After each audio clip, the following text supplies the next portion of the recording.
वासुदेवाय नमः। श्री हरवंश पुराण का तीसरा अध्याय। दक्ष प्रजापति द्वारा सृष्टि विस्तार। नारद जी का दक्ष के पुत्रों को विरक्त कर देना। दक्ष की 60 कन्याओं और उनकी संतति का वर्णन।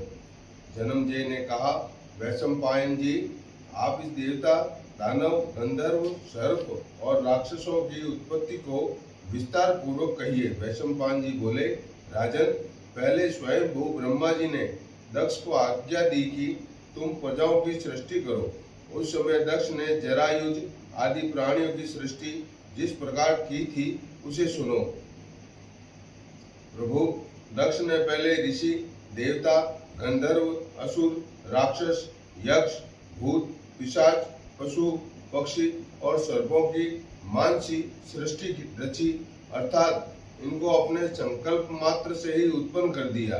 परंतु पूर्व कल्प के वैर को स्मरण कर बुद्धिमान भगवान महादेव ने जब यह विचार किया कि दक्ष की मानसी प्रजाएं न बढ़े और तदनुसार जब उनकी मन से उत्पन्न की हुई प्रजाएं अधिक उन्नति न कर सकी, तब दक्ष प्रजापति विचार में पड़ गए और फिर उन्होंने प्रजा की वृद्धि करने के लिए मैथुन धर्म से अनेक प्रकार की प्रजाओं को रचने का विचार किया। इस विचार के अनुसार वे परम तप करने के कारण संसार को धारण करने में समर्थ वीरण प्रजापति की महामहिम पुत्री अशिक्री को पत्नी रूप में विवाह कर लाए। इसके बाद वीरवान दक्ष प्रजापति ने वीरण की पुत्री अशिकनी द्वारा 5000 पुत्रों को उत्पन्न किया। परंतु उन महाभाग्यवान दक्ष पुत्रों को प्रजा की वृद्धि करने के लिए उत्सुक देख प्रियवादी देव ऋषि नारद जी ने उनको ज्ञान का अधिकारी समझकर आत्मज्ञान का उपदेश दिया। नारद जी के उस वचन से दक्ष पुत्र नष्ट हो गए अथवा उनकी संसार में आसक्ति नष्ट हो गई। परंतु नारद जी का यह उपदेश ज्ञानोपदेश देना स्वयं शाप पाने में ही एक कारण बन गया। ब्रह्मा जी ने जिन श्रेष्ठ पुत्र नारद को उत्पन्न किया था, उनको ही कश्यप मुनि ने दक्ष के शाप के भय से दक्ष की पत्नी की छोटी बहन अतएव उनकी पुत्री के समान कन्या द्वारा उत्पन्न किया था। नारद जी पहले ब्रह्मा जी से उत्पन्न हुए थे, फिर वे ही देव ऋषि सतम नारद वीरवण की पुत्री अश्किनी की छोटी बहन से उत्पन्न हुए थे। उन मुनि पुंगव नारद जी को कश्यप ने ब्रह्मा जी के समान ही फिर प्रकट किया था। इस घटना को स्पष्ट करते हैं। दक्ष के हरेश्वर नाम से प्रसिद्ध जो 5000 पुत्र थे, नारद जी ने उनको शास्त्रोक्त रीति से देहाभिमान से मुक्त कर इस संसार से नष्ट कर दिया था। अर्थात वे सब नारद जी से चेतावनी पाकर संसार को त्याग परमात्मा की खोज करने के लिए वन में चले गए। इनमें कुछ संदेह नहीं है। तब अनुपम पराक्रमी दक्ष प्रजापति नारद जी को नष्ट करने के लिए उद्यत हो गए। उस समय ब्रह्मा जी ने मरीचि आदि महर्षियों के साथ जाकर दक्ष से ऐसा न करने के लिए प्रार्थना की। तब महर्षियों ने दक्ष और ब्रह्मा जी में संधि करा दी। दक्ष ने कहा कि आपका पुत्र नारद मेरी पुत्री अर्थात छोटी साली का पुत्र बनकर उत्पन्न हो। तब दक्ष ने प्रजापति कश्यप को 13 कन्या अर्पण करते समय उस कन्या का दान कर दिया था। इस प्रकार दक्ष के शाप के भय से नारद ऋषि उस कन्या से फिर उत्पन्न हुए थे। जन्मेजय ने पूछा, द्विज श्रेष्ठ, महर्षि नारद ने प्रजापति दक्ष के पुत्रों को किस प्रकार नष्ट किया था? इसको मैं स्पष्ट रूप से सुनना चाहता हूँ। वैशंपायन जी ने कहा, राजन, दक्ष के हरेश्वर नामक पुत्र महावीरवान थे। जब वे प्रजाओं की वृद्धि का विचार करने के लिए उद्यत हुए, तब नारद जी ने उनसे कहा, प्राचेतस दक्ष के पुत्रों, खेद के साथ कहना पड़ता है कि तुम बड़े नादान हो। तुम्हें प्रजा की सृष्टि करने की इच्छा हुई है, किंतु तुम इतना भी नहीं जानते कि जहाँ सृष्टि करना है उस पृथ्वी की लंबाई चौड़ाई कितनी है, यह ऊपर नीचे और भीतर से कैसी है। ऐसी दशा में तुम लोग प्रजाओं की सृष्टि कैसे करोगे? नारद जी की इस बात को सुनकर वे प्राचेतस दक्ष के पुत्र इस पृथ्वी का प्रमाण अर्थात माप देखने के लिए सब दिशाओं की ओर चल दिए। प्राणवायु के लिए आहार न पाकर वे सब के सब पराभव विनाश को प्राप्त हो गए। जैसे नदियां समुद्र में मिल जाने पर फिर वहां से अच्छी नहीं लौटती हैं, पीछे नहीं लौटती हैं, उसी प्रकार वे जाकर अब तक नहीं लौटे। प्रचेताओं के पुत्र प्रभु दक्ष ने हरेशों के नष्ट हो जाने पर वीरण की पुत्री से ही फिर सहस्त्र पुत्रों को उत्पन्न किया। तात वे दक्ष के पुत्र सबलाश्व जब प्रजा की वृद्धि के लिए इच्छुक हुए तब नारद जी ने पूर्वक वचन कहकर उनको भी पृथ्वी का प्रमाण जानने के लिए प्रेरित किया। तब वे अब आपस में कहने लगे, महामुनि नारद जी ठीक कहते हैं। अपने भाइयों के मार्ग को जानने के लिए निसंदेह हमें भी अवश्य प्रयत्न करना चाहिए। हम पृथ्वी के प्रमाण को जानकर एकाग्र और स्वस्थ चित्त से सुख पूर्वक प्रजाओं की कर्मानुसार सृष्टि करेंगे। ऐसा निश्चय करके वे भी उसी मार्ग से चारों दिशाओं की ओर चल दिए और समुद्रों से उनमें मिली हुई नदियों के समान अभी तक नहीं लौटे। सबलाश्रवों के भी नष्ट हो जाने पर दक्ष प्रजापति ने क्रोध में भरकर नारद जी से यह बात कही कि तुम्हारी देह नष्ट हो जाए और तुम फिर से गर्भ में निवास करो। राजन, उस दिन से जो भाई भाई को खोजने के लिए जाता है वह शीघ्र ही नष्ट हो जाता है। अतः विद्वान को ऐसा न करना चाहिए, अर्थात भाई को ढूंढने के लिए भाई को नहीं जाना चाहिए। हमने सुना है कि अपने उन पुत्रों को भी नष्ट हुआ जानकर दक्ष प्रजापति ने वीरण की पुत्री द्वारा फिर 60 कन्याओं को उत्पन्न किया, क्योंकि कन्याएं स्त्री होने से नारद जी के आत्मज्ञान के उपदेश की पात्र नहीं थी। कुरुकुलोपन जन्म जे उन में से कुछ कन्याओं को प्रभु कश्यप जी ने अपनी पत्नी के रूप में स्वीकार कर लिया एवं चंद्रमा धर्म तथा दूसरे महर्षियों ने भी उनमें से कितनी ही कन्याओं को अपनी पत्नी के रूप में स्वीकार कर लिया। दक्ष ने धर्म को 10, कश्यप जी को 13, चंद्रमा को 27, अरिष्ट नेमि को 4, रघुपुत्र को 2, अंगिरा को 2 और विद्वान कृशाश्च ऋषि को 2 कन्याएं दी। उनके नामों को मुझसे सुनो। भरतवंशी राजन, अरुंधति, वसु, यामी, लंबा, भानु, मरुत्वती, संकल्पा, मुहूर्ता, साध्या तथा विश्रवा ये 10 धर्म की पत्नियां हैं। इनमें से जो संतानें उत्पन्न हुई उनके नामों को मुझसे सुनो। विश्रवा ने विश्रवदेव नामक पुत्रों को और साध्या ने साध्य नाम वाले पुत्रों को उत्पन्न किया। मरुत्वती ने मरुत्वान और वसु से वसु प्रकट हुए और तात भानु से भानु देवता और मुहूर्ता से क्षण, लव आदि कालाभिमानी देवता मुहूर्तज उत्पन्न हुए।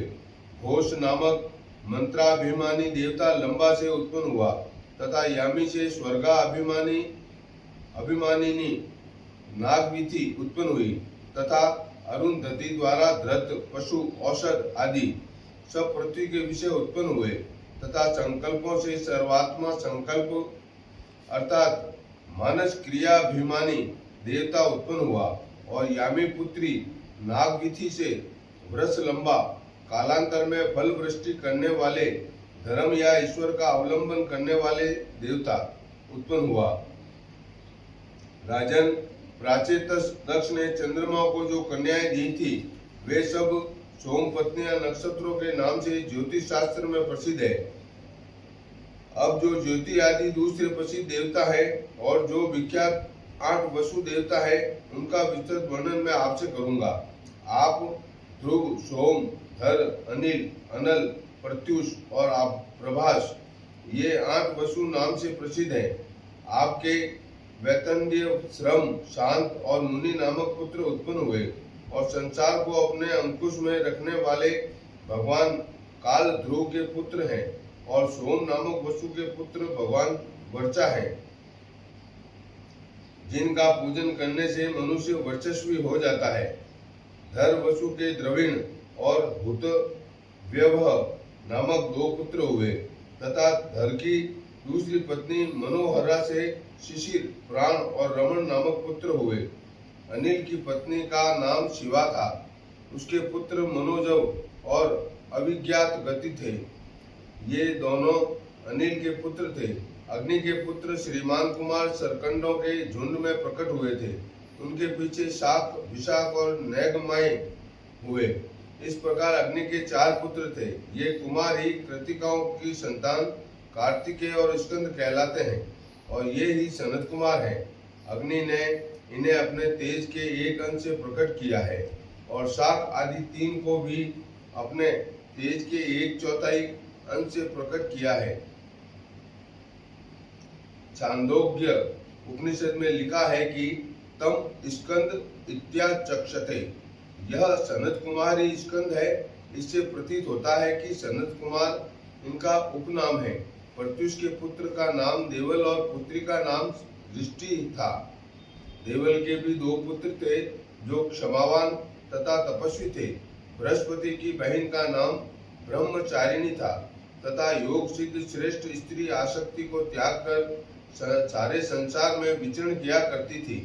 वह प्रभास नाम वाले 8वें वसु की भार्या बन गई। उसके गर्भ से विश्वकर्मा नाम वाले महाभाग्यवान प्रजापति उत्पन्न हुए। उन्होंने हजारों शिल्पों कलाओं की रचना की है और वे देवताओं के बढ़ई हैं तथा वे शिल्पियों में श्रेष्ठ विश्वकर्मा सब आभूषणों के बनाने वाले हैं। उन्होंने सब देवताओं के विमानों को बनाया है और उन महात्मा के शिल्प से मनुष्य भी अपनी आजीविका चलाते हैं। अब दक्ष ने कश्यप मुनि को 13 कन्याएं दी थी। उनमें से सुरभि की संतान का वर्णन करते हैं। तप में मग्न हुई सुरभि ने महादेव जी से वर पाकर कश्यप जी के द्वारा 11 रुद्रों को उत्पन्न किया था। भरतवंशी राजन अजयपाद, अहिरगुंध्य, त्वष्टा तथा रुद्र ये सब सुरभि की ही संतानें हैं। त्वष्टा के महायशस्वी श्रीमान पुत्र का नाम विश्वरूप था।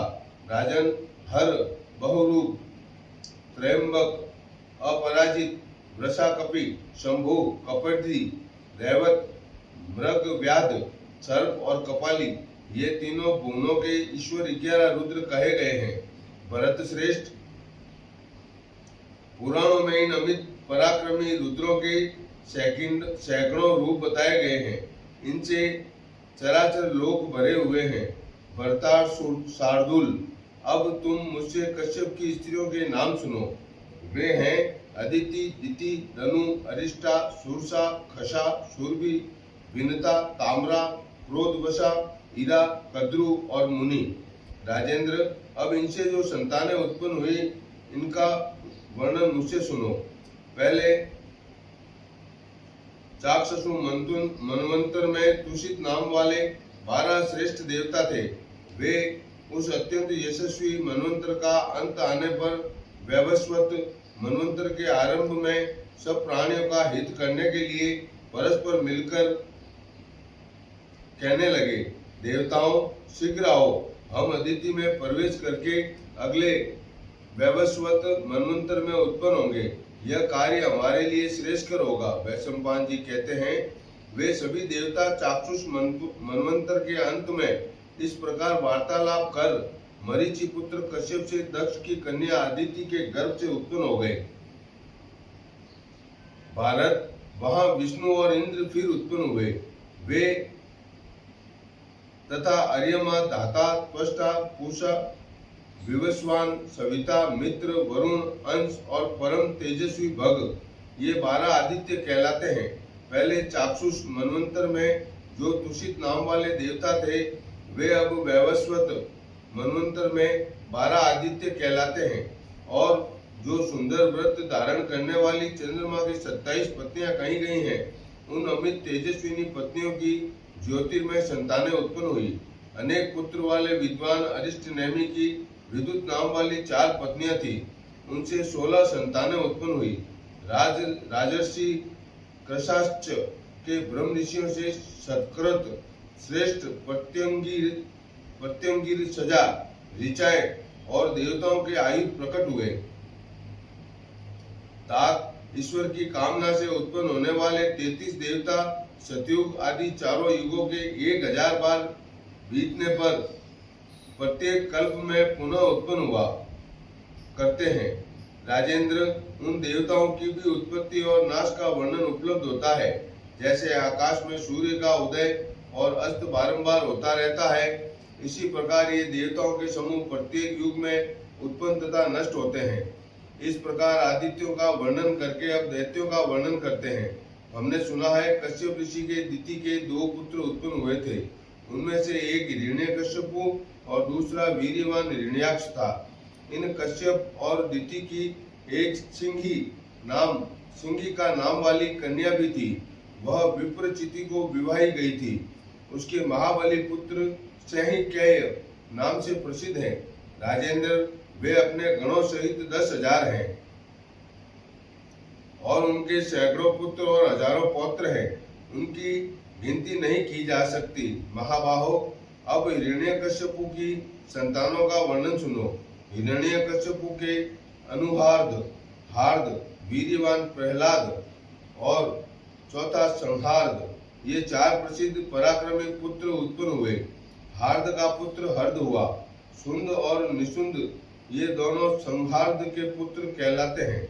अनुहार्द के आयु और शिबिकाल नामक 2 पुत्र थे। प्रहाद के विरोचन नामक पुत्र हुआ और विरोचन से बलि नाम वाला पुत्र उत्पन्न हुआ। बलि के 100 पुत्र थे। उनमें बाण सबसे बड़ा था। राजन, धृतराष्ट्र, सूर्य, चंद्रमा, इंद्र, तापन, कुंभ, नाभ, गर्द, भाक्ष और कुक्षी आदि बलि के 100 पुत्र थे। इनमें अति बलि बाण बड़ा था और वह शिव का प्रिय भक्त था।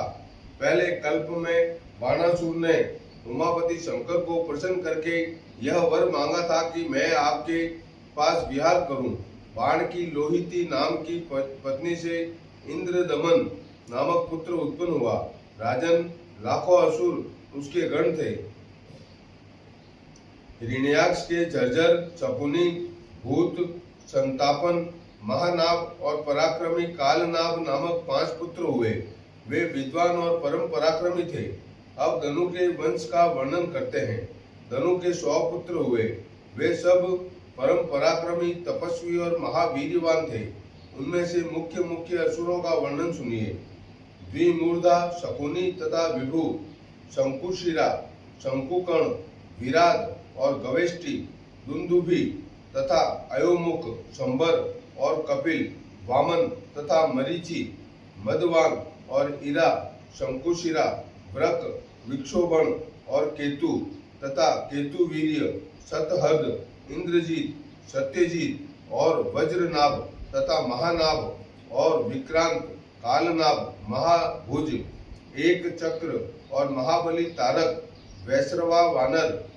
वैश्रवानर, पुलोमा, विद्रावण और महासुर सर्वभानु, वृषपर्वा और महान असुर तुहुंड, सूक्ष्म और अतिचंद्र तथा ऊर्णनाभ, महागिरी, अशिलोमा और केसी एवं सट तथा बलक, मद तथा गगनमूर्धा और महान असुर कुंभनाभ, प्रमद, मय और कुपत, हयग्रीव और वीर्यवान वैश्रप, विरूपाक्ष सहित सुपत और हर, अहर, हिरण्याकश्यपु तथा सैकड़ों प्रकार की माया जानने वाला संबर, सरब, शलभ और वीर्यवान विप्रचिति, ये सब धनु के पुत्र कश्यप जी से उत्पन्न हुए थे। इनमें विप्रचिति प्रधान था। ये सब दानव बड़े बलवान थे।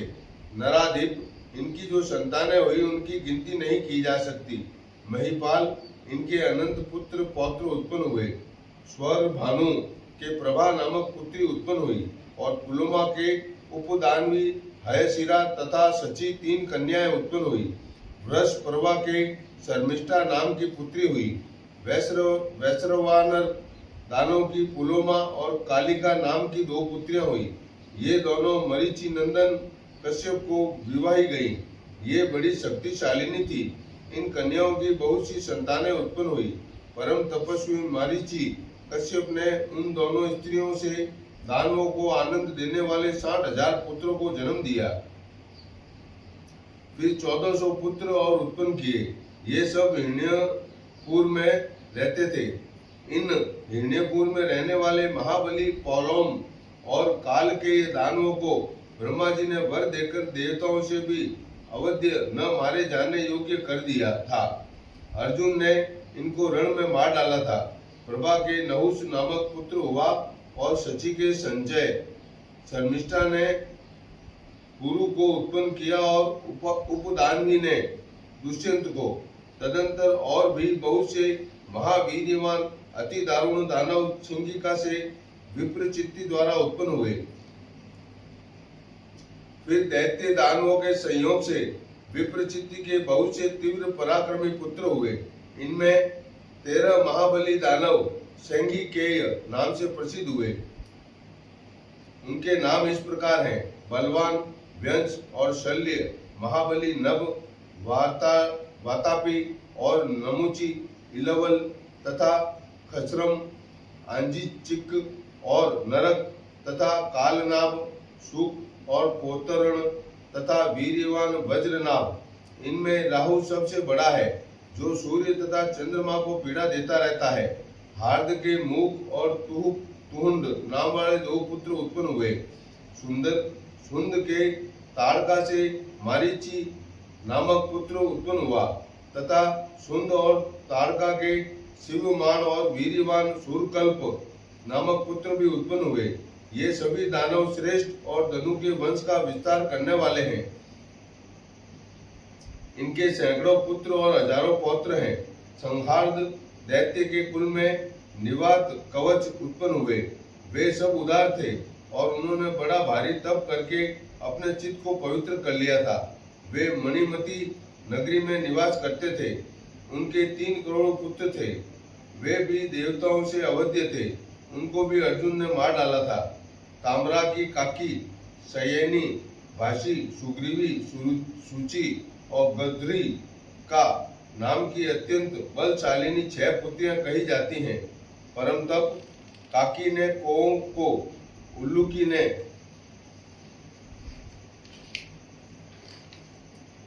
उल्लुओं को, सयनी ने सैनों को, बाजों को, भाषी ने भास नामक पक्षियों और गद्री ने गधों को उत्पन्न किया। सूची ने जल में रहने वाले पक्षियों को और सुग्रीवी ने घोड़े, ऊंट तथा गधों को जन्म दिया। यह मैंने ताम्रा के वंश का वर्णन किया है। भिन्नता के अरुण और गरुड़ नामक 2 पुत्र हुए। इनमें से पक्षियों में श्रेष्ठ गरुड़ अपने कर्म के कारण बड़े दारुण माने गए हैं। सुरसा के हजारों सर्प उत्पन्न हुए। तात वे सब सर्प अमित पराक्रमी, अनेक भनों वाले, आकाश में विचरण करने वाले तथा विशालकाय हैं। कद्रु के भी परम पराक्रमी हजारों सर्प उत्पन्न हुए। उन बलवान सर्पों के अनेक मस्तक हैं और वे सर्वदा गरुड़ के अधीन रहते हैं।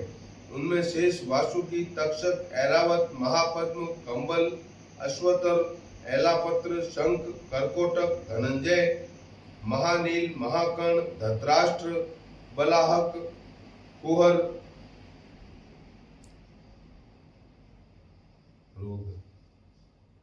शंख, करकोटर, धनंजय, महानील, महाकर्ण, धतराष्ट्र, बलाहक, कुहर, पुष्पदंष्ट, दुर्मुख, सुमुख, शंख, शंखपाल, कपिल, वामन, नहुष, शंखरोमा तथा मणि आदि प्रधान हैं। इनके पुत्र और पौत्रों को गरुड़ ने मार डाला था। वायु पीकर रहने वाले 14,000 क्रूर सर्पों का क्रोधवश नाम वाला एक गण है। इस गण के समस्त सर्प दाढ़ों वाले हैं। स्थल और जल के पक्षी धरा की संतान कहलाते हैं। चुर्बी ने गौ, बैल और भैंसों को उत्पन्न किया। हीरा ने वृक्ष, लता, बेल तथा सब प्रकार की घासों को उत्पन्न किया। कुशा ने यक्षों और राक्षसों को तथा मुनि ने अप्सराओं को जन्म दिया। अरिष्टा ने महासत्व वाले अमित महापराक्रमी गंधर्वों को उत्पन्न किया। यह कश्यप ऋषि की स्थावर और जंगम संतानों का वर्णन हुआ। इनके सैकड़ों पुत्र और हजारों पौत्र हुए। तात यह स्वरोचिष्ट मनवंतर की सृष्टि का वर्णन है। जब वैवस्वत मनवंतर में वरुण देवता संबंधी बड़ा भारी यज्ञ चल रहा था, तब ब्रह्मा जी के आहुति देते समय प्रजाओं को रचने का जो क्रम चला था, उसका यहाँ वर्णन किया जाता है। उस समय पितामह ब्रह्मा ने पहले अपने मन के संकल्प से उत्पन्न हुए 7 ब्रह्म ऋषियों को स्वयं ही अपने औरस पुत्र के रूप में स्वीकार किया। भारत, तदंतर जब देवता और दैत्यों में निरोध होने पर दिति के पुत्र नष्ट हो गए, तब उसने महर्षि कश्यप को फिर प्रसन्न किया। उसके भली भांति आराधना करने पर कश्यप जी का चित्त प्रसन्न हो गया और उन्होंने उससे वर मांगने के लिए कहा। तब उस दिति ने वर मांगा कि मुझे इंद्र का वध करने के लिए अमित पराक्रमी पुत्र दीजिए। यह सुनकर उन तपस्वी कश्यप जी ने उसका मांगा हुआ वर उसको दे दिया। वह वर देकर कश्यप मुनि उससे शांत भाव से बोले, यदि तुम इस गर्भ को मेरी बताई हुई विधि से धारण कर सकोगी तो तुम्हारा पुत्र इंद्र को मारने वाला होगा। तुम्हें पवित्रता पूर्वक रहने का व्रत लेकर 100 वर्ष तक अपने उदर में इस गर्भ को धारण करना पड़ेगा। यदि तुम ऐसा कर सकोगी तो वह पुत्र इंद्र को मारने वाला होगा। तब उस देवी ने अपने महातपस्वी स्वामी से कहा कि अच्छा, मैं ऐसा ही करूंगी। राजन, फिर वह गर्भ को धारण कर पवित्रता पूर्वक रहने लगी। अमित पराक्रमी देवताओं के श्रेष्ठ गण को प्रकाशित करने वाले कश्यप जी इस प्रकार दिति में गर्भ को स्थापित कर वहां से चल दिए। वे प्रशंसित तप वाले महर्षि दिति में देवताओं से भी अवध्य अपने दुर्गर्ष तेज को स्थापित करके तप करने के लिए पर्वत पर चले गए। इधर इंद्र उसके छिद्र को ढूंढने लगे और अच्युत इंद्र ने 100 वर्ष पूर्ण होने से पहले ही उसका दोष देख लिया। एक बार दिति बिना पैर धोए ही शयन करने के लिए चली गई। इसी समय इंद्र ने उसकी कोख में घुसकर उसे अपनी माया से निद्रा के अधीन कर दिया। फिर वज्रपाणी इंद्र ने उस गर्भ के 7 टुकड़े कर डाले। वज्र से काटे जाने पर वह गर्भ जोर जोर से रोने लगा। तब उस गर्भ से इंद्र ने बार बार महारोधी मत रो इस प्रकार कहा और उस गर्भ के 7 टुकड़े हो गए। तब शत्रुओं को नष्ट करने वाले इंद्र फिर क्रोध में भरकर वज्र द्वारा उस प्रत्येक टुकड़े के भी 7 टुकड़े कर डाले। भरतवर्ष वे मरुत नामक 49 देवता हुए। इंद्र ने चूंकि महारोधी कहा था, इसलिए वे मरुत नामक देवता हो गए। वे 49 हैं और वज्रपाणी इंद्र को सहायता करते हैं। जन्मजय, जब वे प्राणी इस प्रकार बढ़ गए, तब अमित पराक्रमी देवताओं की श्रेष्ठ मंडली को प्रकाशित करने वाले हरि ने उनकी टोलियों में प्रजापति नियुक्त कर दिए। भारत, फिर उन्होंने पृथु को पहले राज्य अर्पण किया। तब से ये राज्य क्रमशः चले आ रहे हैं।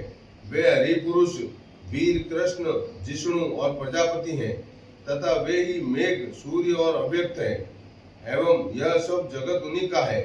भरत सर्व, इस भूत सृष्टि को